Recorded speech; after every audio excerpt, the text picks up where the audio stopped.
Artikel ini berjudul Al-Quran sebagai Wahyu Allah dan Proses Penyampaiannya. Dalam artikel ini memiliki 6 pembahasan, yaitu definisi Al-Quran dan Wahyu, nama-nama Al-Quran, sifat-sifat Al-Quran, cara diturunkannya Wahyu, dan perbedaan hadis qudsi, nabawi, dan Al-Quran. Pada materi pertama, definisi Al-Quran dan Wahyu, definisi Al-Quran terbagi menjadi dua, yaitu secara etimologi dan secara terminologi.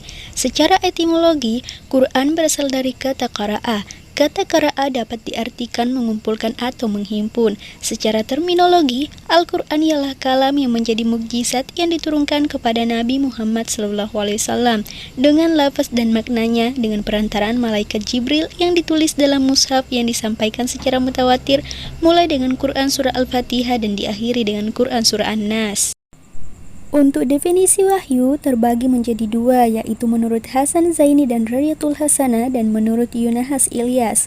Menurut Hasan Zaini dan Radiyatul Hasanah, wahyu adalah masdar dari kata kerja wahayahi wahyan yang berarti memberi isyarat, mengirim utusan, berbisik-bisik, dan berbicara pada tempat tersembunyi yang tidak diketahui orang lain, mencampakkan ilham ke dalam hati, menuliskan, menyembeli dengan cepat atau buru-buru.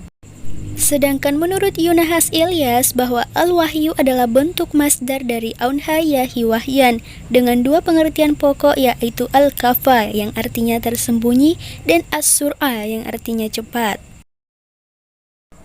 Pada materi kedua, nama-nama Al-Quran, di dalam artikel ini terdapat 15 nama-nama Al-Quran, yaitu Al-Furqan, Al-Burhan, Al-Haq, An-Naba Al-Azim, Al-Balagh, Ar-Ruh, Al-Mau'izah, Asy-Syifa, Ahsan Al-Hadith, Al-Kitab, Al-Dzikir, At-Tanzil, Al-Bayan, Al-Huda, dan Al-Busyirah.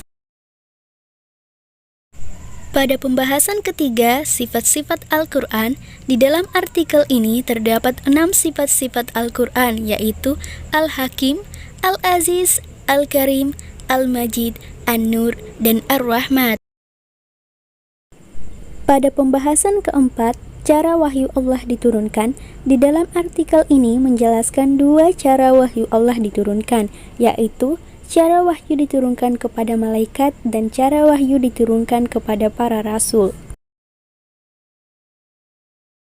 Pada materi kelima, perbedaan hadis qudsi, nabawi, dan Al-Quran, kami memberikan penjelasan mengenai perbedaan hadis qudsi dan hadis nabawi. Kemudian kami memberikan pula penjelasan perbedaan hadis qudsi dan Al-Quran. Latar belakang penulisan artikel. Al-Quran merupakan pedoman hidup bagi manusia, maka wajib bagi umat muslim untuk berpegang teguh pada Al-Quran agar tidak tersesat. Oleh sebab itu, sudah sepatutnya bagi seluruh umat muslim untuk senantiasa membaca, memahami, dan mengamalkannya.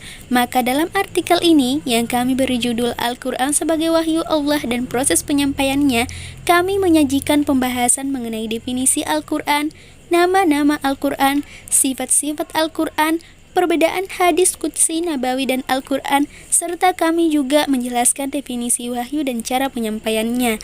Hal ini guna memberikan pemahaman tentang Al-Quran yang merupakan pedoman hidup bagi manusia. Tujuan dan manfaat untuk menjelaskan tentang Al-Quran dan wahyu serta hal-hal yang berhubungan dengan keduanya secara singkat dan jelas, dikarenakan judul dari ini yaitu menjelaskan tentang Al-Quran dan wahyu dan bagaimana cara turunnya. Itu akan dijelaskan di dalam karya tulis ini. Yang kedua yaitu menjelaskan proses turunnya wahyu, yang mana wahyu itu memiliki progres dan dari Allah menuju malaikat Jibril dan Nabi Muhammad, dan itu akan diperinci lagi yang ada di makalah tersebut.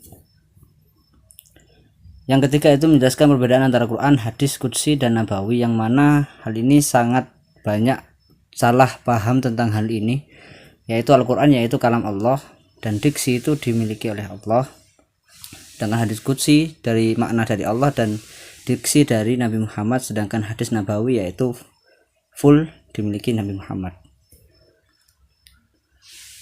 Metode penelitian yang kami gunakan yaitu analisis teori oleh pakar ilmu Al-Quran, yang mana ilmu Al-Quran ini tidak bisa dengan semena-mena dan harus memiliki teori yang benar dan ahli tafsir, sehingga kami menerangkan hal ini dengan menggunakan teori-teori yang telah dikemukakan oleh para pakar-pakar ilmu Al-Quran di masa lampau.